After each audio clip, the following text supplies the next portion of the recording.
I know we have the video opening, but like between like you and I, is there like a dialogue? Is there like I think this is it right now. Oh yeah, it's like this is it. Hi everyone, we're here. We're gonna do another episode for you. It's Working Class Zeros. I think that's the opening. Okay. That's the opening. You just did it. You're welcome. You're welcome. You're welcome, low enders. You're welcome. We put a lot of time and thought into this for sure. Well, who has time or thought, right? Yeah. considering working and gigging, So it's been about a month since we've kind of got together with everybody. Yeah, and thanks everybody for tuning in on the first episode of this. Like, we didn't know who was going to be into what we were doing, talking about, but this seems to be working. So we're so far so good. Yeah. Tell your friends, tell your enemies, tell everyone. Tell everyone. Share the love. We like that. So since the last time we were together, I did shoot a video. I went out for Bass Musician. I shot a review video for the Phil Jones bass amps.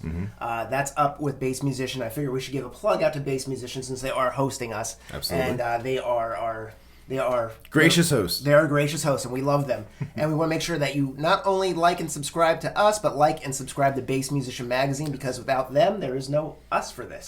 Yeah. But since the last time we did this, I did do a review of 2 different Phil Jones amps, which are awesome, and they're on Bass Musician Magazine. And upcoming, by the time this comes out, maybe it'll already be out, but there is a video. I did an interview with Ian Allison of Scott's Bass Lessons. I met up with him on a Tour Touch Bass. Yes. It's a new term. Tour Touch Bass. Tour Touch Bass. And we got to run down what he was using on his gig and how he flew in, and he talked about rental gear, which is interesting because I know we're going to talk about some stuff today and price points. We might be able to get into rental gear, but let's focus on our topics. And if we got time, we'll get into that too. Falls into expensive. So So we got to touch base with him, and you spell bass as B-A-S-S? Well, I did E and then in parentheses B-A-S-S. Yeah, but I didn't actually touch the bass. I did not get to touch the bass. I wanted to, but he didn't offer. So thanks, Ian. Next time, maybe. I gotta tell you that I am a 4. It's that Mike Lowell bass, very nice. Yeah, that is a beautiful instrument. His basses are very nice. Primo gear, very gonna cost you. Sure. But his Alento is even sweet too. Alento made a custom bass for him too. But I digress. Yes. So today we are talking about the trials and tribulations of the working class musicians. Yep. Right? Working class zeros. That's us. That's right. And probably you too. Yeah, we're a bunch of nobodies, but we've been through enough experiences gigging to be able to share some knowledge. That's not what my mom says. My mom says I'm somebody. You're special. You're special to somebody. To somebody. Somebody loves you somewhere. Well, we're the grinders. We're the ones who go out and we, like we said last time, we do those gigs. There's those gigs you get called up for. It's funny because I got a call for a gig last night for 2 gigs next Saturday. It's Friday and Saturday. I'm already booked, but it was like a last minute drop in type thing, and it's like, that's what it's like. You get the gig, you jump on it. If you can, you do it. If you can't, and it probably didn't pay anything. It was a really far travel too. It was both gigs were in 2 different directions, about an hour and a half each way for each one. Right. Not doable. Yeah, if I pick up any kind of gigs, it's there's a lot of factors that go into it, and I really weigh them out a lot for when it comes to picking up a sub gig and whatnot, and just the time and the breakdown of essentially what I'm gonna make out of it and how much time I have to put into being able to get to the point where I'm gonna be on the stage and performing. 100%, because you're also loading in gear. You got to figure in what the gas is gonna cost. Because at the end of the day, it's like depending on your vehicle, it can make or break what you're spending on the gig. Is it worthwhile? But that comes down to our first topic of today, which is the pay breakdown. Right. Let's go into that a little bit, shall we? Since we're talking about sub gigs or even your gig. Sure. Where do you draw the line? Where does the money? What is the? Because I think all of us have a. Unless you're 19 and you're willing to drive 500 miles for $25. And we all did that, right? We all did those gigs. Oh, yeah. Hey, you know what? We're going to make it. We're going to make it this time. I'm doing it for the music. I'm doing it for the music. And sometimes you are. I mean, that's definitely a thing. But I think you have to, you have to be, conscious of what you're putting out to what you're taking in. Well, for this breakdown, let's really focus on a certain type of scenario. We're talking about something where you're not necessarily doing this just for the love of the music. Maybe let's consider this, it could be your band, or it could also be like a sub situation, but you are looking to make money for the time that you are putting in to perform. Like you're not just going to take a free gig or a showcase gig where they're going to pay for parking for you. Sure. And maybe like, here's 2 drink tickets. No, that's not the situation we're looking at. We're looking at something where they're going to come to you and they're going to say, all right, you're going to make X amount of dollars. Not exposure dollars? Not exposure dollars. Real denominations of greenback dollars. How many exposure dollars can I pay my rent with? Yeah, no, this is something where you could actually take the money elsewhere. You could pay your phone bill with it. Weird. Fundamentally, you can actually use it to exchange for products. So yeah, like let's just keep that. Let's keep that into perspective that you are looking to get paid for this performance, and then let's think about it as to the first couple of questions that pop into your mind when someone contacts you for the gig, whether it's the venue or let's say we're going to sub for a band. Well, if say it's the venue is going to change the environment, because then it's probably your band you're booking for. Right, that's the versus thing. Being a side man where you're getting called to do either a gig or a sub gig, and that changes too, right? Because if you're a side man and you're being hired for XYZ gigs, and you're like, okay, well, I'm going to go out with Ryan, the guitar player, for 5 gigs that he's hiring me for, or being part of his band. That always comes down to it's like there's a couple guitar players, singer songwriters in our area that want you to basically fund their experience, and they don't want to pay you, and they want you to bring your gear, support their songs and their music, but it doesn't pay, and they don't pay for rehearsals, and you're just basically keeping their dream alive. Right. And that's a very different situation than you have a band, you have a couple friends together, you're playing music at the bar, or a theater, and you're getting paid, because you said like the theater, is the venue. That'd be the venue. Yeah. So if the venue's hiring you, then it's probably your project. Right. And if it's your project, I think we're a little bit more flexible with the monetary system with that, right? It can be, but you have bills. You have to make sure that your other musicians are getting paid, as long as that is like, that should be a priority of your part. If it's your band, you want to make sure everyone's getting paid for their time. And then you also still need to consider how much time you're going to put into the preparation. But let's talk about just subbing. Let's talk about that scenario. Let's start there first. So let's say I get a call from an artist in the area and say, hey, I need a bass player for this Saturday. And let's say it's Tuesday or something like that. So we're talking, there's like, less than a week's notice right there. I need somebody for Saturday night. Are you available? Well, you could just jump right at it and be like, yeah, I'm available, and like take whatever they're going to give you. But like, there's initial questions that I could always come up with where it's like, okay, how long's the gig? Where is it at? Because then I'm factoring in time, distance, and I'm also factoring in if I'm gonna have to learn a ton of material, because learning the extra material, like it could be something as simple as like they always say this. They say their arrangement. Yeah. Oh my God, believe they usually always say this. Oh, it's just a bunch of like standard bar tunes. Like majority of them already. I'm like, yeah, be careful about that, because chances are you don't know them. There's millions and millions of songs out there, and then you take a singer-songwriter, there could be like 5 different singer-songwriters in the area all playing the same song, and they all do it differently. Yeah. So you're not going to get it right the first time. Maybe like keep your expectations kind of low for that. But now you're factoring in rehearsal time, learning time. Maybe they even want to try and get together for a rehearsal. You got to put your foot down about that, and whether or not you're willing to take that loss. How many rehearsals? I mean, I can tell you, like, I've jumped into bands for festivals. There was a festival band that I played with. For some reason, she only does like certain festivals, and so the rest of the year she does a solo gig, and then when it comes to the festival, she hires the band. So the band doesn't get paid for any rehearsals, and she wants like 9 rehearsals, and it's like, I will give you 1, maybe 2. Right. That's the extent of it. I'm not going to do 9. She's still taking the bulk of the money. She's paying us privately. You're making your $150, $200 for the gig because it's a festival gig. And then it's like, so you have to kind of, like you said, it's like, how many rehearsals for this gig? And again, we were on a big stage, so it made sense to have at least a couple rehearsals. And I charted out all the charts, so I came in knowing it was just a run through. Where then you have the guys who show up that didn't even listen to the material. Yeah, they're learning the material at rehearsal. I hate that. I honestly hate that. If I have to go and sit through your learning curve, I will pull out. I don't want to do it. Yeah, it's a huge waste of time. So, like, taking all that into consideration, you look at it in my mind, I go to a pie chart, and I see, like, because, like, I see the total number, like, that I'm getting paid. Let's say I'm going to get hired for a gig, I'm going to get paid $300. Sure. I'm going to get paid myself $300 for performing on this stage with this band. Okay, now they want to factor in, let's say they want to do a rehearsal, if not 2 rehearsals.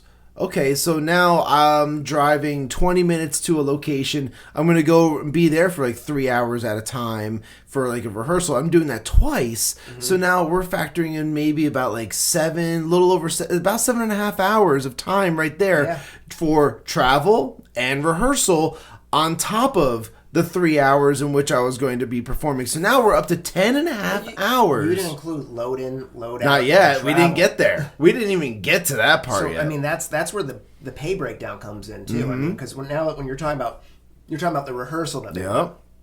You're talking about, and a 3 or 4 hour gig is never 3 or 4 hours. No. That's just the time that you're on the stage. You're not counting the hour before and the hour afterwards where you're packing all your stuff up because, of course, travel time too. Travel time. And there's always somebody as a bass player, and I don't know about every other bass player, but I always seem to be the guy who helps everybody else load their stuff in and load out. I learned my lesson about that a long time. Nope. I always bring a cart with me, a Groove Gear cart. Same. Throwing out to Groove Gear again. Same. And that cart, I've had it probably close to 10 years at this point. And that cart, it's became the community cart.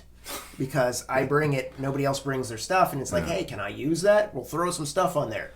So it becomes community. Yeah. But so just to not go into a tangent, but that 3-4 hours is now is either 5 or 6, not including travel. Now, one thing I will say about like helping other people load up, that does make a huge difference if, let's say, you're all commuting together. If you were commuting as a whole, like you're on tour with a band, you're in a bus or like in a van or anything like that, you need to get them moving because we all know there's somebody in the band who just drags their feet and wants to talk to every person in the audience. Like, no, we don't have time for this. We need to get back on the road. We need to get to the hotel. We need to get something to eat. I'm starving. I'm hungry. Like, or whatever the situation might be. But like when the gig's done, we need to work. Like that's when like the job really begins. But there is there is a value to actually going and networking. Somebody I'm not saying no to that. Somebody needs to be, and like even at the end of the night, like you thank the club, you thank the bartenders, you thank whoever, and because that's gonna endear the gig. But again, this applies only if it's your band. If you're subbing for somebody else's band, I'm not going to do that footwork. Right. Well, I'm not saying that like networking is bad. Don't do networking. No, you absolutely need to do that. But balance it out with like actually helping and getting everybody moving if you're all commuting together. If you are on your own and you are subbing for a band, everybody's responsible for their own gear. Sure. You just pack up your stuff. You say, "Hey guys, thanks again. It was a great time." Like, all right, call me I'm if you out. need me again. Yeah, call me if you need me. I'm gone. You know, and that's why like usually as the bass player, you know, we're not bringing as much gear in and out, and just kind of like show up, set up, and then pack up. And the first one's out the door. A lot of times for me, I'm like, I'm gone. I intentionally do that for sub gigs. I bring less stuff, so it's just enough. Now, again, it's the right stuff. Bringing the right stuff for the gig, but not over packing, because sometimes you'll bring the necessary things like that make sense, but you're not gonna. If it's your gig, you can expand on it a little bit. If it's somebody else's gig, you want to do the right thing, you know. So when it comes to the breakdown, you're really factoring in from like you have like your bottom line, which is how much you're going to get paid. Then you have to factor in the amount of time you're going to put in on your own learning the material. Any kind of rehearsal time that might be going into it as well. Travel to the gig, set up, because you should always be there like an hour early to set up. Sometimes that can even be networking with the venue and like the servers and stuff like that there as well. Like that you can utilize that time differently. The time performing, which you think that's what you're getting paid for, but like there's so much more. And then of course the pack up and the travel back to wherever you're going. So there's so many things to factor in and break down when it comes to like oh, you're gonna get paid $300 to play for a 90-minute show. Oh, this sounds wonderful. It sounds good. Yeah, but it's like 5 hours away, and yeah. Then you're talking about a couple of days, maybe. Yeah, you know? Yeah. I mean, you have to kind of factor that in. It breaks down to what's the value? What's if it's a one-time gig, will there be more work coming out of it? If I'm not degrading the offer of the sub gig, because the sub gig can lead to other gigs that could become permanent, or even more sub opportunities. Because sometimes being a sub is enough. You have a gig, you have a band that you're working with regularly, but there's another band that you sub in for periodically.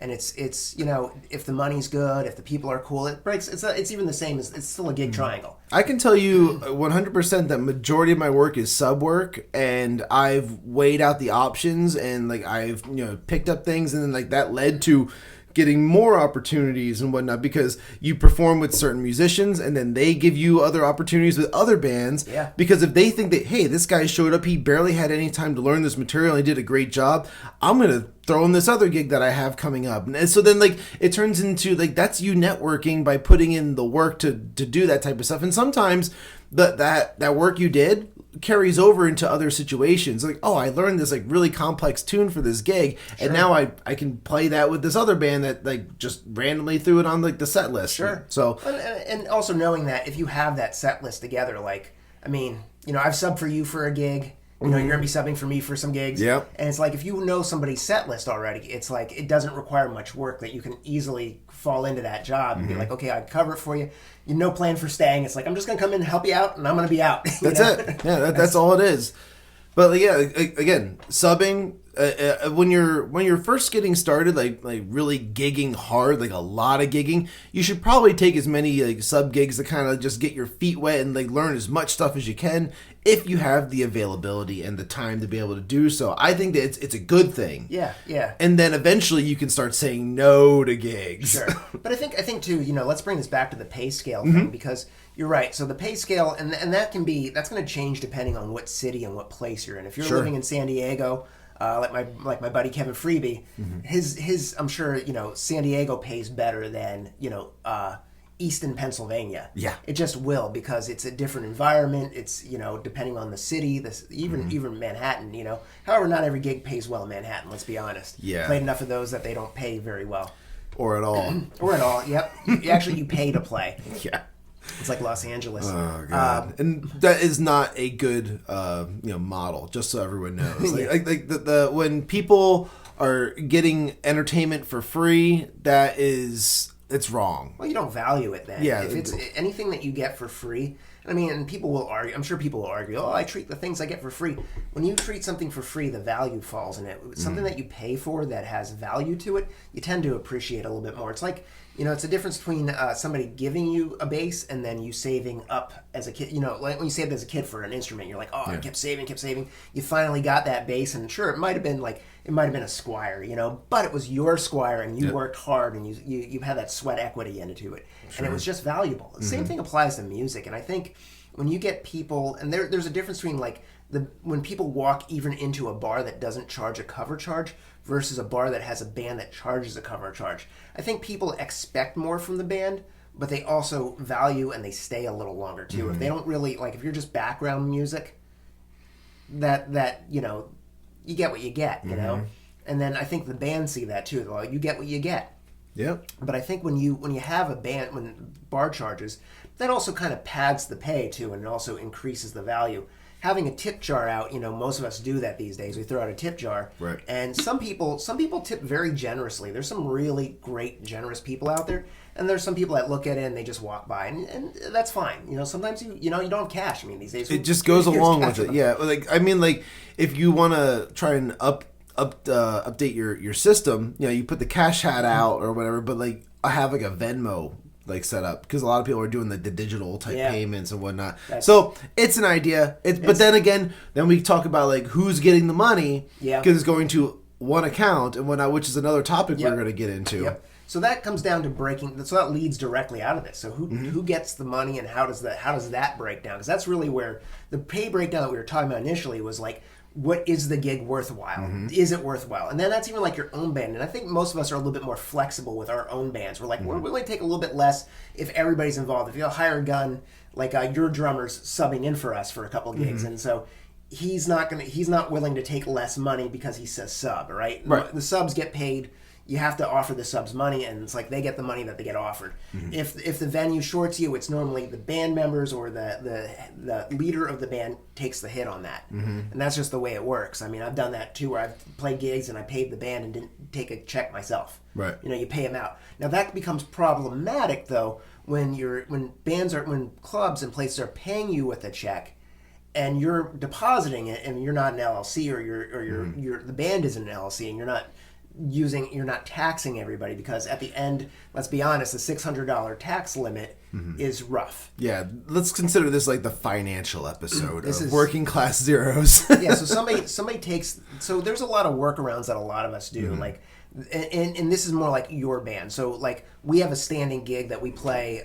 We have this one place we play once a month. They pay pretty well, but I've taken all of the checks so far, which means that it looks like I made a lot more money this year at that place than I actually did, because by the time I paid the band, 5 guys in the band, it's not much. You know, you're making maybe $100, and then if you count the taxing on that, I probably owe money. Oh yeah, for sure. So, and I didn't even make that money. So one of the things that a lot of bands do is, because a lot of these are like, they're not professional bands. They're groups of guys that get together and we call ourselves a band, but we're friends playing music that we like, because let's be honest, if you're playing locally, you know, to a degree, especially covers or arrangements, we're doing, you know, we are kind of, we're doing that whole Scary Pockets quasi kind of like rearrangements of tunes that we like into different variations. And so it's a labor of love, and there's not a lot of money in it. You know, there's enough, but it's not a lot. It's enough to like, yeah, no, you're not out there trying to make it big. Like, you're not like, this isn't like your make it or break it band. This is, I'm going to go and make a few bucks and have some fun with my buddies and like play some tunes, hang out with my buddies that I played with for years. And, you know, but at the end of the night, it's somebody has to take the check. And that's always the question. So who takes the check, right? Yeah. Because I know in one of your bands that was it the Bite? Exploratory Bite. Exploratory Bite, which has more people in it versus the trio. Yeah. Oh yeah. We just do a 4-piece. Yeah. We don't even do the trio version anymore, just because like anymore it's like it kind of like what you're saying. Like we have our friends and like we want to play the tunes we want to do, and if somebody can't make the gig, a lot of times we'll just say no to the gig just because. I mean, it's not going to sound the same. And are we doing this because like we need the money, or are we doing this because like we enjoy playing together and like we want to make a few bucks doing that? So like there's that balance between there, and like if we lose the keyboardist for like something, it's empty. Yeah, we've done it. We've done it as a 3-piece. It's not as good. It's the same. Like we don't have a keyboard player. We have a saxophonist. So we have two, singer on acoustic guitar, regular guitar who Kyle plays like slide and some other stuff, throw some things in. It's just not as full sounding. Yeah, it's not as full, and once you take the horn out, you lose a lot of songs that you want to cover. Like we do some Chicago stuff in there, which you pull out the horn, you're not really going to do those tunes anymore. Right. And it changes the overall vibe of the band. But 5-piece band, we have a 5-piece band, we make barely any money. So it's like my limit, for booking is like $500 now, because everybody wants at least $100 to play the gig, which isn't really a lot. I mean, that's essentially what you're making like 20, 30 years ago. So it's like the pay scale really hasn't increased for musicians. Meanwhile, all everything you're paying for at the bar or at the club has increased quite a bit. Yeah, it's almost impossible to be a full-time working musician and like make like a decent salary off of just gigging. Like it's impossible. You have to diversify, which is like one of the things we've talked about before. But yeah, like getting back to the financial side of things. Yeah, who takes the check, right? Yeah, and like when it comes to like taking the check, like you're saying, like one person typically takes checks. Same kind of situation with us, where like the leader of the band kind of does that, and if like what we usually do is like, all right, take a percentage out. Like you keep a percentage of our pay because that's only fair if like you're gonna get the tax hit on this. Yeah, we don't do that. Yeah, well, like I don't know. Bands don't do that. Yeah, but I think it's something that like I've done that with bands, and it's just because like it's out of respect for the person who is taking that hit. It's like, okay, if I'm making $100 off this gig. Now I'm making 90. I gave him 10% of what I made, and that goes towards when you get hit for the taxes because we're gonna make more than $600 at this venue. Like all we have to do is play twice. 2 to 3 gigs. Easily two gigs at minimum. You're gonna make $600. So the trick with that a lot of bands do, and we do this as well, is what we. We'll have different people take the check, so it's a different name on the check. So spread it around. Yeah, so I mean that's the other way to kind of deal with that. Is like, okay, so if you have a standing gig, which we have at the Flying Pig in Bethlehem, which is a cool little bar. It's a fun place for us. The people are nice. There's places you play, and I'm on a tangent here for a second, but there's places you play where they're brew pubs, and they go, oh, you could have a beer, and you're like. Not that I drink that much anyway, but I might have 2 in the 4 hours, 5 hours I'm there. Right. And if they're only going to let you, they're barely paying you, and then they're telling you that they're only going to give you 1 beer in the gig, and it's like you make it here, right? So why are you being stingy on something that's probably costing you pennies on the barrel? I'm not complaining about. I'm not trying to jack our prices up, but there's certain things that you compensate for value. It's like, okay, well, we can't pay you a lot. But we'll give you food, or we'll include this, or we'll include that, and that used to be a thing, and now so that's part of that pay scale thing too. Is that if they're not paying you well, and then they're also begrudging you the things that are like for them are I mean it does cost something. It costs everybody. It costs the person who's pouring it. So there is value in that. Yeah. But that's part of the exchange of goods for services. Yeah, right? it's almost like the Blues Brothers scene where our money for tonight. That's right.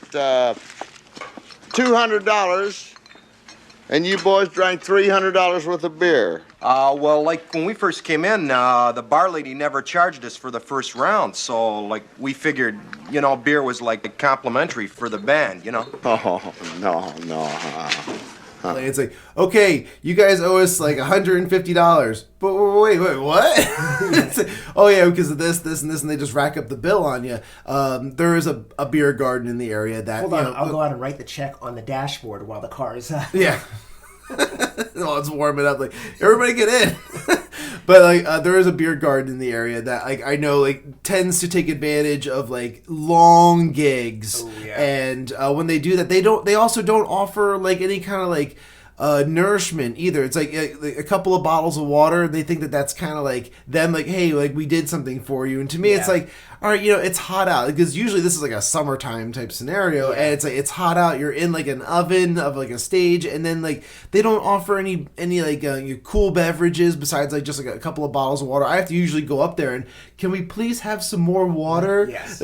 Or like can I get like a sandwich or something on because it's a long gig. It's like 4 hours. Dude, I did that. We did that venue last year on September 1st because we did it. We subbed in for a band that bailed at the last minute. Mm-hmm.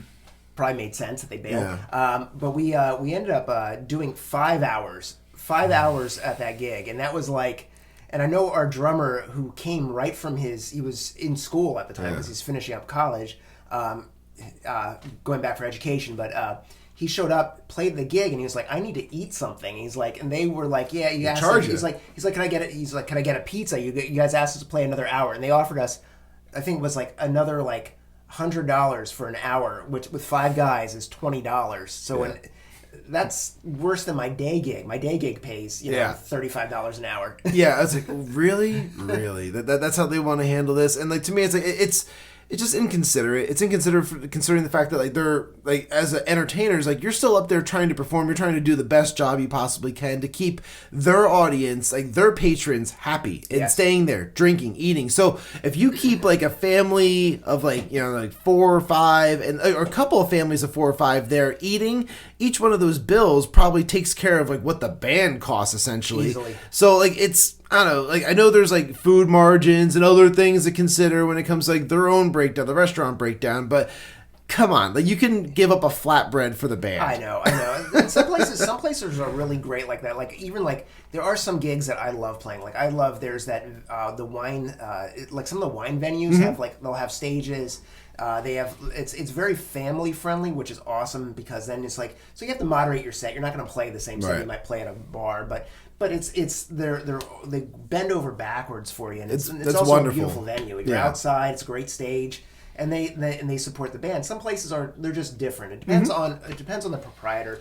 Also, it probably depends on the band too, you know. And let's be honest. There are some bands that have people who don't understand that. You know, maybe you don't drink a case of beer on the gig, or you don't drink a whole bottle of Jack Daniels on the gig. Because that does cost money. So I mean, you have to moderate what you're asking for. Also, within moderation, everything. It's like, but at the same time. You don't go to the gig and then, you know, you need to be professional on it. And that's the other thing is like, I think with the money for us, like the monetary payment here is like, so if everybody in the band makes $100, and that's kind of the going rate is about $100 to $125, $150 in Pennsylvania, like New Jersey, Pennsylvania, because we're on the border of New Jersey and Pennsylvania. So we kind of cross back and forth between both states and sometimes Delaware, sometimes New York, depends on what we're doing. So we have a nice little chunk of area that we kind of cover. And of course, the payments change depending on where you go within those states. New York pays a little bit more. Jersey pays about a little bit less than New York, and Pennsylvania pays less, and Maryland pays less. But it depends on where you go. But so you have to really calculate. You know, is the gig worthwhile? Are they gonna compensate you in some other ways? Yeah, you might make $100, but they're gonna give you some drinks. They're gonna feed you. So that kind of equals out maybe to $150 then, or $200 if you want to factor that, yeah. I mean, because I don't know about you, but like one of the things that I love, like is when I gig, because when we travel around and play different places, every place has like some places have really great kitchens, and it's like I love wings, so I love trying hot sauces. You know, if the venue throws in food. My thing is like, let's get some wings. Let's try out their hot sauce because I want to try different ones, and that's part of the fun of traveling with the band. Sure, is you get to try that out. So. But when the venues start going, okay, well, you're going to, we're not going to throw that in. It's like, well, you're barely paying me. I'm driving here for hours. This is going to be a long gig. And then there's no food, just like the beer garden. It's like, yeah, there's no food. It's like, why are you doing this? And that breaks down to, time is money, right? Your time is valuable. Is it worthwhile? And that does change. Like, let's be honest. Like, it's like, it changes as you get older, as you have kids, as you have a family. Things in the family change. Somebody gets sick. You need to. And this is where you might say no to a gig because of the amount of time that requires to put into like when it comes to the breakdown. Oh, you're going to get $150 for playing for 3 hours. It's not that simple, And then it's like, okay, well, I have all these other things going on in my personal life, and then on top of that, like, do I have the availability and time necessary to learn the material, or at least show up prepared enough for the gig? If not, like they might also want a rehearsal. And so with all of that like being said, you're making less than minimum wage, and we're not talking California minimum wage. We're talking like Pennsylvania minimum wage. And like that is where it's like, is it worth my time? Yeah. And you can say no. You can say no, I'm sorry, I'm not available. There's no harm in that, but be aware of the fact that when you say no, they're gonna go and look for somebody else, and that might become their number one like go-to person for asking, and like rightfully so. It can happen. You can lose gigs that way, and that could be okay though. I mean, if the gig might not be for you, it's okay. It's okay to pick and choose, and especially it's like it's one thing if it's like Taylor Swift's calling you up to go on tour. That's a different gig than Barney from down the street that's playing at the bar. It's like, Barney wants you to learn 55 songs, and he has his own arrangements of everything. He sings in all the off keys, and then it pays $100, but it's going to be a 6-hour gig, and so then you start to evaluate. Well, what is the value of this? Because there is limitations, and you have to know your limitations. I think that's where we're going with this. Is like, what are the limitations of a gig? Is it, and some of us, I mean, most of us, I think we gig not because we do it for the money, but because we need to. It's like my buddy Kyle, who I play in the New Standard with, him and I've talked to him for years about this. I said, one of the best and worst things is becoming a musician because it's worse than heroin. It's like you're constantly not only do you have a bass, you're looking for the next one, and sometimes you're like, well, I got this really great one, but something's around the corner, right? It's like you're always kind of jonesing for that next thing, and it's like, you know, we gig because we love it. We gig because we need to. We gig because we need that connection, right? We gig because we want to play with other people. We want to create music. It's live art. We're creating live art, whether it's covers, you know, it's just like standards in jazz. You know, you're playing covers, but you're making them your own, and you're building that connection. So the monetary thing isn't the only thing, but it's a big part of it. Once you cross over into that working class world where you're like, I have to pick and choose. I can't just take any gig. And when you're 19, you should take every gig because you learn from those gigs. You have to pay the dues. The reason we know as much as we do is because we said yes to all those gigs.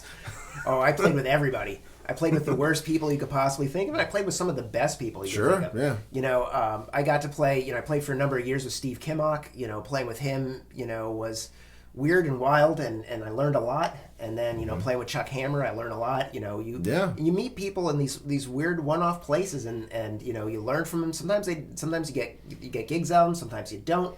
Sometimes it's just a learning experience. Yeah, like, I even admit to the fact that, like, you know, when it came to, for me, it was like that weird Disney princess type like showcase thing that I did, and that led to me getting to like record and perform with like some of the players from the Billy Joel band. With like, I got to be on stage with like members of Morphine, you know, and then the different like Broadway singers and stuff like that. Like, so it just led to like all these like cool opportunities, and then like the tribute acts, like they're still pouring in with tribute acts, and like it's all like building from that resume of like, I just went out there and I said yes to the gigs. Well, and I mean, you also kind of cut your teeth with that Radiohead tribute band. Sure, yeah, and cool. you learn how much time you're willing to put into something, and then what the return is going to be on that. Yeah, I think that's a big part of that.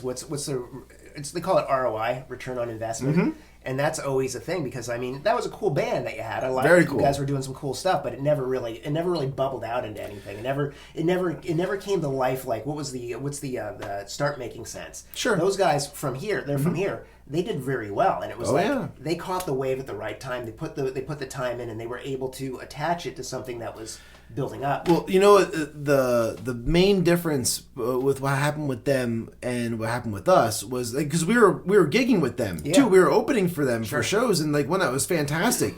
It was knowing from the very beginning what everyone's goals were and having those discussions right out the gate. Because think about it, when you're forming that band, it is a business. So you are forming, it's a business model. You need to have a mission and an objective, and you need to stick to the plan. If somebody varies off of that plan, that might not be somebody that you want to keep in that business because it is deviating you from what the goal is. And then that's something where, like, you know, we didn't address that fast enough.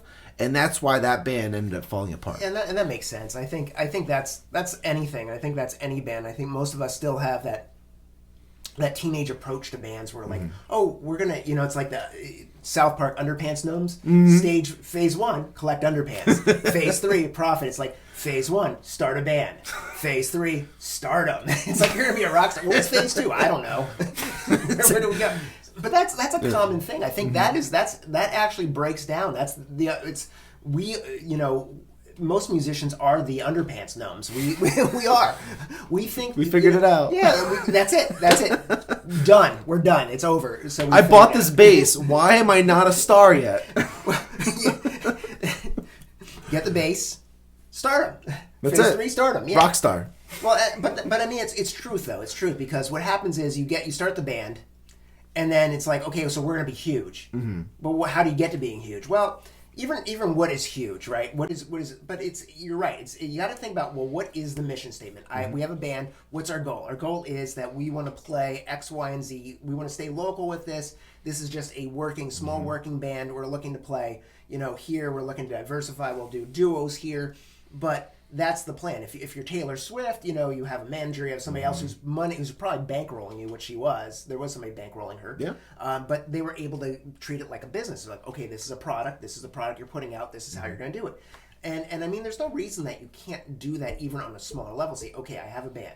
the band needs to make X, Y dollars to be profitable, or to even just be working. You know, Sure, it's like yeah. if you're putting money in, I mean, that's almost like that other band you play. It's like you have two people that are basically sponsoring the band, but are they making the money back from their investment? Right. Yeah.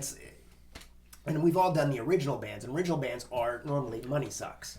For the most They part. are, but it's usually for somebody it's a passion project. Exactly. And then, for the other working, musicians that are like the hired guns, like Yeah. in the band and whatnot, like for them, like this is the gig. Like this, you learn the material, you show up, you perform it, and you get paid. Well, that almost brings us full circle to back where we were starting from. Yep. We said there is somebody who it's their passion project, and then they don't want to pay you for their passion project. Because that's almost where we started from initially. Yep. When I said, hey, you have somebody who's like a singer-songwriter, they go and look for bands, they're looking for musicians. The Craigslist musician, which I think I actually had that. I think I showed you that one was like, Oh yeah. I think I was going to save that for this, but there's the Craigslist musician seeker looking for bass player. Must have chops, have professional gear, have license, send video, send photos. We will contact you back if we like you. Yeah, like send like basically like like plead for this gig, and maybe we'll pick you out of the. We might the tell hat. you what it is then too. Yeah, and that to me is like you need to, if you're gonna make an ad like that, you need to entice someone to want to apply. Which there was no enticing. No. You're gonna pull it up right now, aren't you? I'm going to look for it. Yes, I'm going to find that. Oh yeah. Yeah, so that's because I'm pretty sure I saved that because I was like, come on, I know seriously. you texted it. I have it, and I also have the responses. Because I responded back to him. Yes, Perfect. I have Yes, all. yes. I have all of so, it here. So I trolled him. I did troll him because it's pretty funny. This is okay. So it's titled "Needing Bass Player with Backup Vocal Ability." So right out the gate, like, can you check all of the boxes? All right. I'm a signed Nashville recording artist. Ooh, sure. We should that's a video by itself. On Craigslist. We should that's a total video all in itself, just breaking down the nonsense people trying to describe themselves Oh, as. yeah. Okay.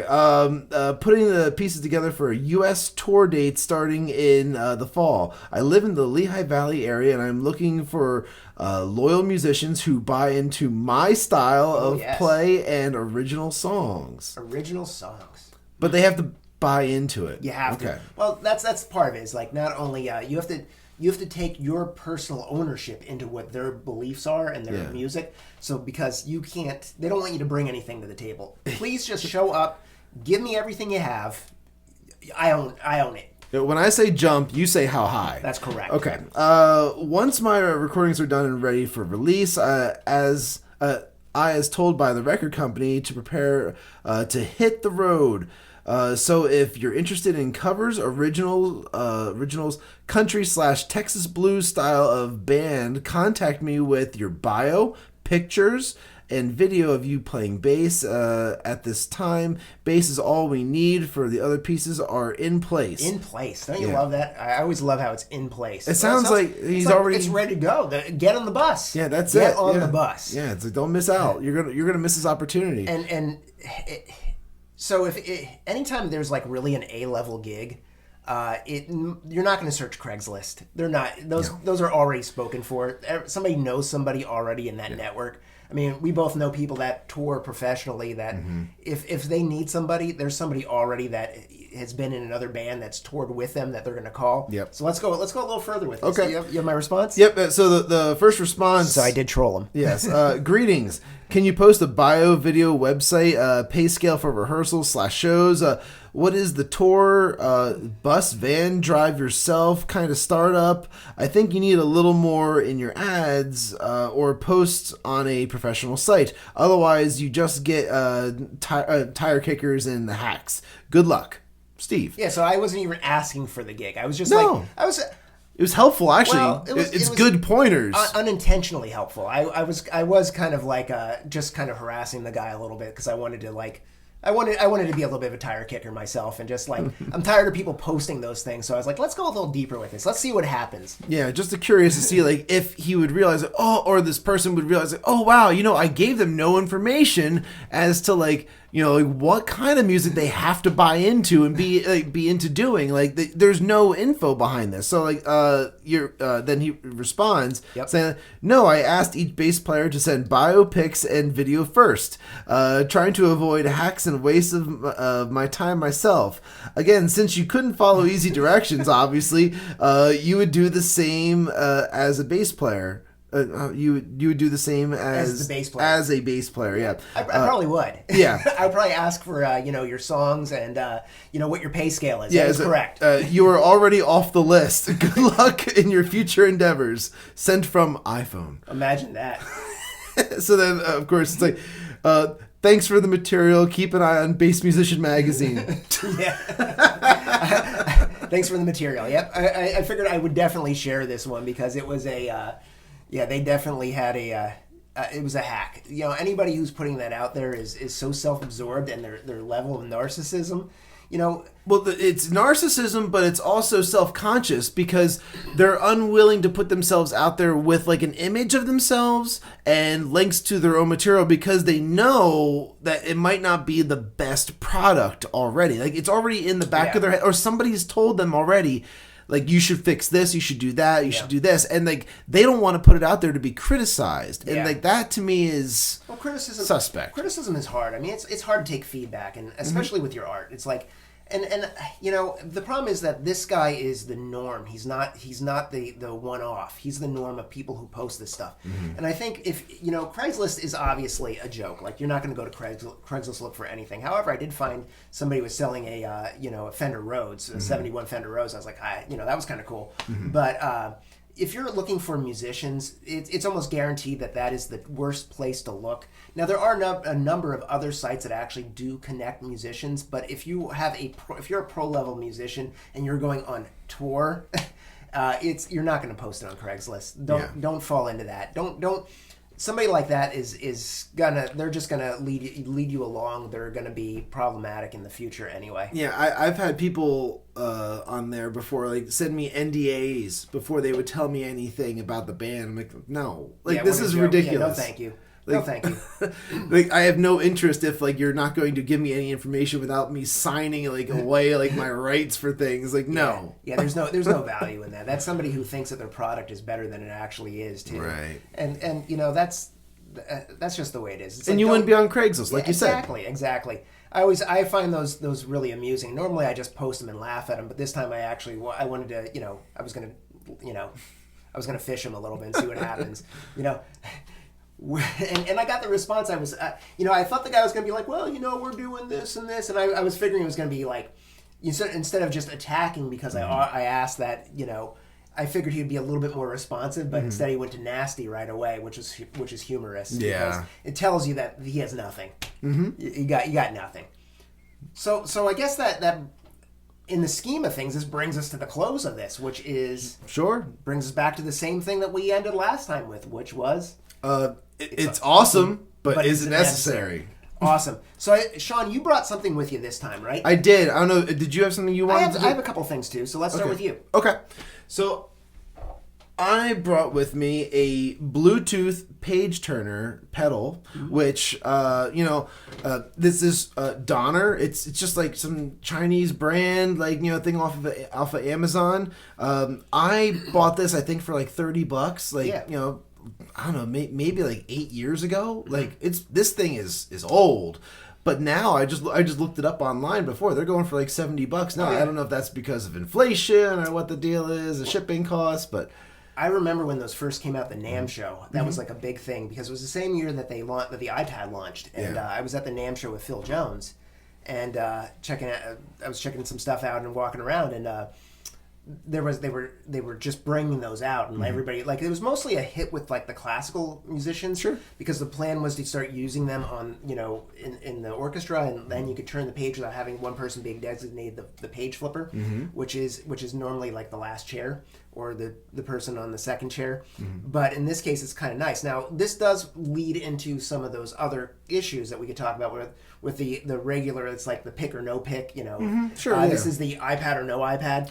And sometimes, it's good to know the music, but sometimes you chart things out because, again, if you're subbing, you might need to chart out for somebody's gig, and this does come in handy. Yeah, like so for me, like this, like I always try to learn the material, but like sometimes you're subbing for a band and it's just a ton of material, and sometimes you can't fit all of the info onto like one page. Oh yeah. In which case, like what I've done in the past is I've made PDFs of everything, and then just bring the iPad, and like if it's just like a bar gig or it's something where like I've done it before for like singer showcases, like for like the Broadway stuff and whatnot, where I am playing 30 plus tunes and they're all Broadway songs. Yeah. There's a lot of material in that, so and I need to be able to flip pages forwards and backwards while playing. So having something like that to me is essential for specific types of gigs and scenarios. Is it going to be great for everything?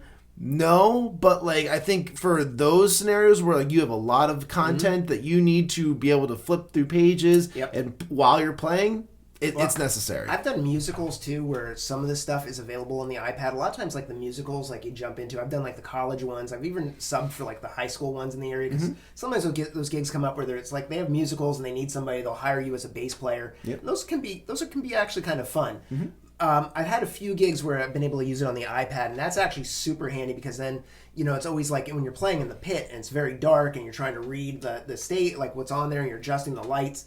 If you can have it on an iPad and use the page flipper as you're moving through, because musicals, if you've ever read through musicals, it's like every singer is in a different key, and and then the time signatures change constantly. So you could be working through a tune, and it's like all the parts are different. So having a pedal to flip through, if it's available, and sometimes it's not because just because it's not, they didn't license it to be that way. But I played on a few that were, and I've used a pedal like that, and it's been very handy. Yeah, in the situations where like there was musicals or musical tunes and whatnot, like you're talking about like 7-page long things. I'm talking about a book. I know for you it'd be a book, but if it's not in like a PDF form, I've taken photos and created like the PDF packets like that. So like there are workarounds. Breaking like, the law. I don't care. I'm taking the photos and I'm gonna keep it for my own content. I'm not sharing it. I'm not selling it. It's for me. You might be. I don't know. You're a little shady. No, nothing like that. But now there's new business models going through my mind. Do you want a copy of My Fair Lady? It's like I got 3 different versions. I know you kids know about the the hardcore stuff, but have you ever played through the Pajama Game? It's like, it was the Technicolor Dreamcoats right here, buddy. Like it's like all the good stuff. It does come in handy, but it's definitely. I would say it's good to have. Will you use it all the time? Probably not. No, but it's good to have in the background. It's another one of those products that if you don't have it, you'll miss it. But if you have it, you might use it. It's keeping your eyes peeled on the sheet and not having to focus on being able to flip and then have to break that eye contact sometimes. If you just keep your foot right on the pedal and you're just kind of like almost like driving, gas brake, kind of going back and forth with if you need to be able to turn pages. So I would say it's a good thing to have. You might not use it all the time. You might need to set it down, but having it and being able to use it versus needing it and not having it, definitely a plus. It's one of those tools that it's like a tuner. It's like you're never going to go wrong with having it. Mm-hmm. Yeah, just keep it for when you have those types of scenarios. So could be necessary. Could be. All right. I think it is. Okay. For those gigs. So I brought something. Yes. Too. I brought a couple things. We're going to start with. I want to start with this one. You might say to yourself, "What is this?" Right? So this is Essential Sound Products. These have been around for a long time. Check that out. Yep. So it's a power cable. It is a beefy power cable. It is, I think they were like $120, and this is just the standard one. This is not the Victor Wooten or Gerald Veasley one. Because the Gerald Veasley and the Victor Wooten one, I think the Gerald one is red, the Victor is purple or something like that. Okay. This one is just a standard, but it's a very thick grade. I'll bring that up to the camera so you can see what that looks like there. That is pretty wild. Now this The rumor is it's supposed to actually help with passing power to the amp, so it's supposed to aid with the work that the amp is doing. Okay. Do I believe it? Maybe. I can tell you I've had this probably over 10 years.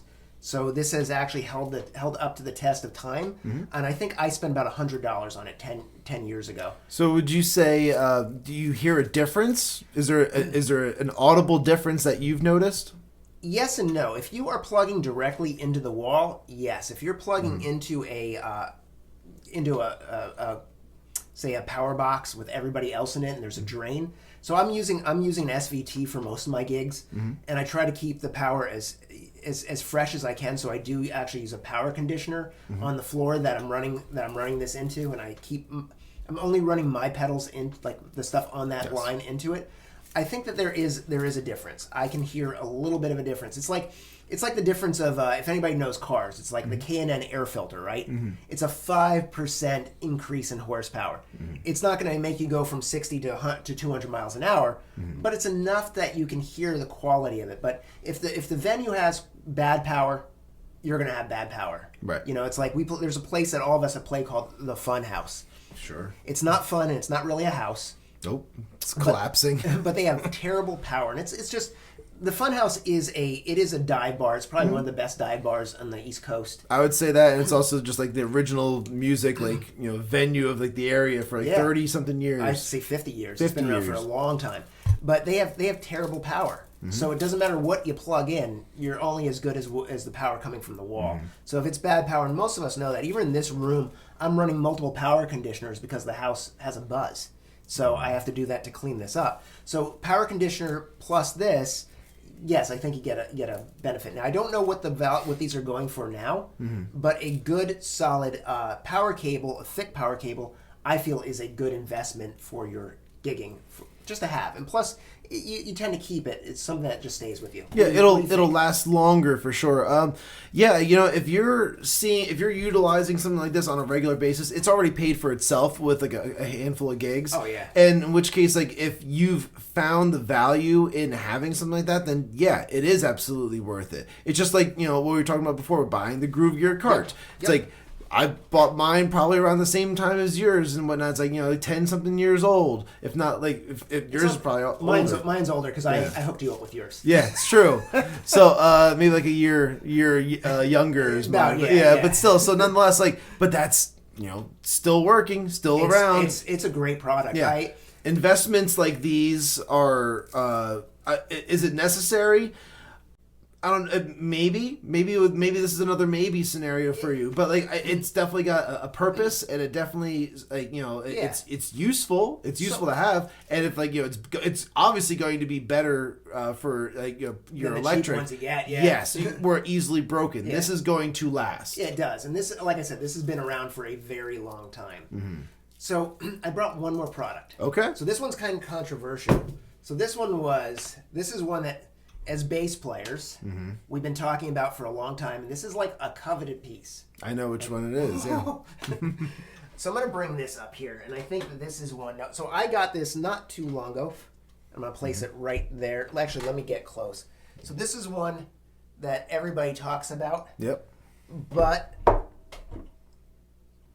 it is a highly sought after, highly coveted piece. I bought mine through somebody on Talk Bass, and I paid more than it was if I would have ordered it. Now it is almost a year that you have to wait for one of these to be made, and right. I think it's $1,500 to get it made. It's $1,500 if you want to speed it up. It's about another $600 on top of that, which brings you up over $2,000. Yeah, 21, right? It's $2,100. Now most people are like, okay, do you have an amp that's that much? Most people aren't investing even in an amp that costs that much, right? Sure. I spent about $18 on this. Yeah, and this is not an amp. Just so everyone's aware. It's a preamp. This is just a preamp. So DI box, preamp DI box. But I've used it now on some really serious session work. And I went in and did a recording. I just did some work with Chuck Hammer. if you don't know Chuck Hammers, look him up. He was a guitar player, played with David Bowie. He was on Ashes to Ashes. He's the guitar synth on that. He's also played with Lou Reed for a number of years. He does like a lot of TV music, but he's done a lot of stuff with let out an album with Jamaluddin Takuma and also like Billy Martin. But I've done some work with Chuck, and when I went to Chuck's studio, he's got a B15 flip top from a 68, 69 flip top, and it's mic'd. Sounds incredible. We ran a DI off of this because the DI on this is really nice. I ran this direct, and when we ran it into his board, you could almost not tell the difference between the B15 being mic'd and this. Yeah, it's high quality. It is. It's expensive. It's definitely expensive. Is it worth it? I bought it and I was like, you know what? I want to try it out. I might flip it when I got it. I was like, I don't know if there's a lot of hype around it. You know, a lot of people are, it's, Sean Hurley uses it. There's videos of him using it. Ian Allison, there's videos of him using it. Sure. There's videos, a lot of people using it. And it is a solid, well-made product. It is very expensive, though. It's like, for some of us, it's the price of some of our basses, right? Yeah, it's absolutely. Like easily. It will, if you're using it correctly. Now, if you're just playing bar gigs, you may not want to invest in it. That was what I was going to get into with this. Like, my take on this is, how much do you put value into your sound, and what are your priorities with what you're doing as a musician? If you are trying to record music at home or going to the studio and you want to have the best quality bass sound, I mean, and you really put a dollar value to that, you will pay this off within a few sessions, no problem. And that's again finding the value in something that's really benefiting you and what your business model is as a musician. And just as Steve just said, if you're a bar band bassist and you're subbing for a bunch of different gigs and stuff like that, are people really listening to the nuances of your bass signal? Probably not. They just want to hear like their guts like rumble it a little bit. They want to hear some low end. That's really what they're going for in that scenario. So like that, this might not be necessary for you in that scenario. Which I mean, like I totally get that. I think it's important to have a preamp that you like, that sounds good to you, to your ear, and maybe that's cheap, maybe that's expensive, And if the more you get to be exposed, if you get a chance to play through one of these things, you got to try it. You got to actually hear it for yourself, because if you hear the difference, maybe you'll find the value in it from your ears. Like, you'll notice that difference. And that's what I did. Like I was, and we all do this. We go on YouTube and we look for the videos of people playing it. But the quality, you're only hearing that through those little speakers of your phone or your iPad or wherever you're watching it on, or your computer. And to be honest with you, when you go, and like I said, I bought this and I was under the impression like, will I flip it? Because the reality is that you could flip it for almost the same price that you pay for it. Absolutely, you could turn it around. So I was like, I wanted to test it out and see what it was like. I'm not getting rid of it now. I really like it. It is worth the money. It's definitely worth the money. It is a quality sound. Almost everything that I have on my channel right now that I've recorded video wise that I've put out is actually, initially I was running two mics off of I have a 71 B15 Portaflex that I would mic. I actually stopped. I run one mic and then I run the other side out of this into my DAW, and I'm recording that way. So that's the quality is way better. It just sounds so much better. And like I do enough session work to where this would have the value for me to be able to go and like spend the money on something like that. Because if you do enough session work where you want to have the best bass signal possible, something like that is worth it. Like I use a Sans amp just because like it's just been in my tool, like in like my arsenal of tools for so long, and that's kind of like the sound that I've brought with me everywhere I go, and like little tweaks to like the signal from that. It's been broadened. But like I've brought it with me, and like it's always been like the thing, like just little tweaks, and that's kind of where I got my sound from. But this is something where it's like, once you hear it, you're like, it's another level of quality. It is, and a lot of guys, like, when we, a lot of times, like, people tend to, they'll buy solid state or digital switching power amps, and then what happens is they'll bring this to warm up the signal. They'll use a preamp to kind of just to warm it up a bit. Now I'm using this with a tube amp already, so I'm using, I have a SVT that I'm running. and I'm running this into it, and there is definitely even a difference with when I playing live, and when I'm playing, and if I run into the front of house, I won't run off the SVT. I run off this to the front of house, and it is nice. It is. I think for me it's worth it, but again, it comes down to what's your needs. You know, if you're using if you're just using a solid state amp and you're like, I'm playing with some friends on the weekend, we get together in the garage, this may be a little beyond what you want to spend, because really at that price point, you could actually invest in another bass or in another amp, which you might get better results from getting a better amp. You know, if that's what you're looking for. Yeah, if you're a garage band and whatnot, you're just playing with a few buddies. Yeah. You upgrade like what you're actually hearing and what you're doing. Like this would be like excessive in that scenario. Yeah. So it's awesome, but is it worth it? I think this one comes down to eye of the beholder and it's tool for usage, right? Yep. If you're in that situation, or if you want to move into that situation, if that's where you want to go, you're like, I want to do more session work. I want to, we're playing bigger stages. I'm using front of house. Yes. Yep. Invest in it. That's what it is. It's a return on investment, like we talked about before. The ROI. This is something that if you invest into it, you are moving into that realm of taking yourself seriously for session work and for like amazing front of house bass signal. Yep. You know, like that's what it is. If that's not something you need, then this is not an expense you need to take on. Correct. Agreed. So I think that wraps everything up for us. Yeah, long episode, but yeah, we got a lot of stuff. We got some stuff. Yeah, we got some stuff. So hopefully you hang in, watch the whole thing. If you did, thank you. Yes. We want to thank you for staying with us and watching it. We want to thank Bass Musician Magazine again for hosting our second episode. This was our second episode. That's of right. Working Class Zeros, and hopefully there'll be a third. I think there will be. I hope so. Yeah. You know, the more you like it, remember, like and subscribe. I'm Steve the Bass Guy, and this is Sean Cav. Yep. We are also on Instagram. Find us on Instagram, and make sure to follow us there, too, because we will post from what's happening with Bass Musician Magazine, as well as our personal endeavors in the music world. Sure. And share that. And again, thanks for hanging out with us, and till the next time. Yep. Take care, guys.